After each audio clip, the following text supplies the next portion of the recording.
ಕೆಲವು ಜಾಗಗಳು ಒತ್ತುವರಿ ಆಗಿದೆ ಅಂತ ಗುರುತಿಸಿದ್ದಾರೆ ಸರ್. ಆದ್ರೆ ಅಲ್ಲಿವರೆಗೂ ಕೆಲಸ ಮಾಡಿ ನಿಂತಿದೆ. ಅದನ್ನ ಎವಿಕ್ಷನ್ ಮಾಡೋದಾಗ್ಲಿ ಆ ಕೆಲಸ ಇನ್ನೂ ನಾವು ಮಾಡಿಲ್ಲ.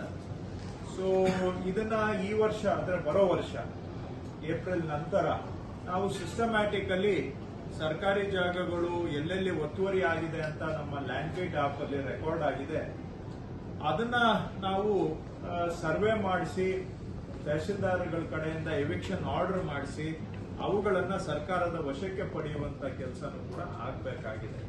ಇದನ್ನ ಪೈಲಟ್ ನಾವು ಬ್ಯಾಂಗ್ಳೂರಿಂದಾನೇ ಮಾಡ್ತಾ ಇದ್ದೇವೆ, ಬಟ್ ರಾಜ್ಯಾದ್ಯಂತ ಈ ವರ್ಷ ರೋಲ್ ಔಟ್ ಮಾಡಬೇಕಾಗಿದೆ. ಸೊ ಅದನ್ನು ಕೂಡ ನಾವು ಟೆಕ್ನಾಲಜಿ ಬೇಸ್ಡ್ ಆಗಿ ಮಾಡ್ತಾ ಇದ್ದೇವೆ. ಸೊ ಫ್ಯೂಚರ್ ಅಲ್ಲಿ ಅದಕ್ಕೆ ನಾವು ಮೊನ್ನೆ ಭೂಮಿಯವರ ಜೊತೆ ಒಂದು ಮೀಟಿಂಗ್ ಮಾಡಿದ್ದೇವೆ. ಏನಾದ್ರೂ ಅಲ್ಲಿ ಲ್ಯಾಂಡ್ ಯೂಸೇಜ್ ಅಲ್ಲಿ ಈ ಯಾವುದು ಸರ್ಕಾರಿ ಜಾಗ ಇದೆ ಅದರಲ್ಲಿ ಲ್ಯಾಂಡ್ ಯೂಸೇಜ್ ಅಲ್ಲಿ ಏನೇ ಬದಲಾವಣೆ ಕಂಡು ಬಂದ್ರೆ ಸ್ಯಾಟಲೈಟ್ ಇಮೇಜರಿ ಮುಖಾಂತರನೇ ಡಿಟೆಕ್ಟ್ ಆಗಬೇಕು. ಅದೊಂದು ರೆಡ್ ಫ್ಲಾಗ್ ರೈಸ್ ಆಗಿ ವಿಲೇಜ್ ಅಕೌಂಟೆಂಟ್ಗೆ ಪುಷ್ ಆಗಬೇಕು, ಅವರು ಫೀಲ್ಡ್ಗೆ ಹೋಗಿ ವೆರಿಫೈ ಮಾಡಬೇಕು. ಆ ತರ ಒಂದು ಸಿಸ್ಟಮ್ ಅನ್ನ ಬಿಲ್ಡ್ ಮಾಡ್ತಾ ಇದ್ದೇವೆ.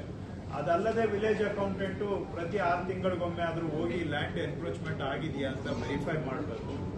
ಮತ್ತು ಎಲ್ಲಾ ಡಿಪಾರ್ಟ್ಮೆಂಟ್ಗೂ ಇದರಲ್ಲಿ ಅವರವರಿಗೆ ಈ ಅವರವರ ಅಸೆಟ್ ಅನ್ನ ಮ್ಯಾಪ್ ಮಾಡ್ಲಿಕ್ಕೆ ಇದರಲ್ಲಿ ಅವಕಾಶ ಕೊಡ್ತೇವೆ. ಅಂದ್ರೆ ಎಜುಕೇಶನ್ ಡಿಪಾರ್ಟ್ಮೆಂಟ್, PWD ಎಲ್ಲರೂ ಕೂಡ ಈ ಪ್ಲಾಟ್ಫಾರ್ಮ್ ಅನ್ನ ಯೂಸ್ ಮಾಡಬಹುದು. ಸೊ ನಮ್ಮ ಉದ್ದೇಶ ಏನಂದ್ರೆ ಇಮ್ಮೂವಬಲ್ ಗವರ್ಮೆಂಟ್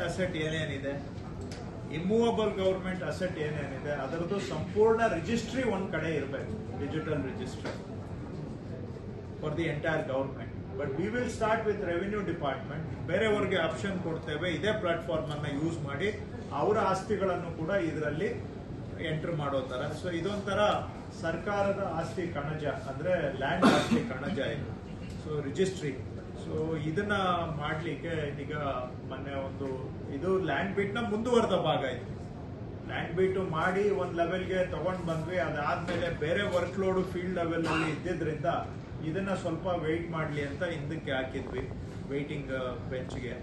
ಈಗ ಬೇರೆ ಬೇರೆ ಕೆಲಸಗಳು ಪ್ರೋಗ್ರೆಸ್ ಆಗಿರೋದ್ರಿಂದ ಜಮಾಬಂದಿನೂ ಅಷ್ಟೇ ಇವತ್ತಲ್ಲ, ನಾವು 2 ವರ್ಷ ಹಿಂದೆನೆ ಯೋಚನೆ ಮಾಡಿದ್ವಿ. ಆದ್ರೆ ಬೇರೆ ವರ್ಕ್ ಇರೋದ್ರಿಂದ ಇದನ್ನ ನಾವು ಮಿಷನ್ ಮೋಡ್ ಅಲ್ಲಿ ತಗೊಂಡಿರ್ಲಿಲ್ಲ. ಸೊ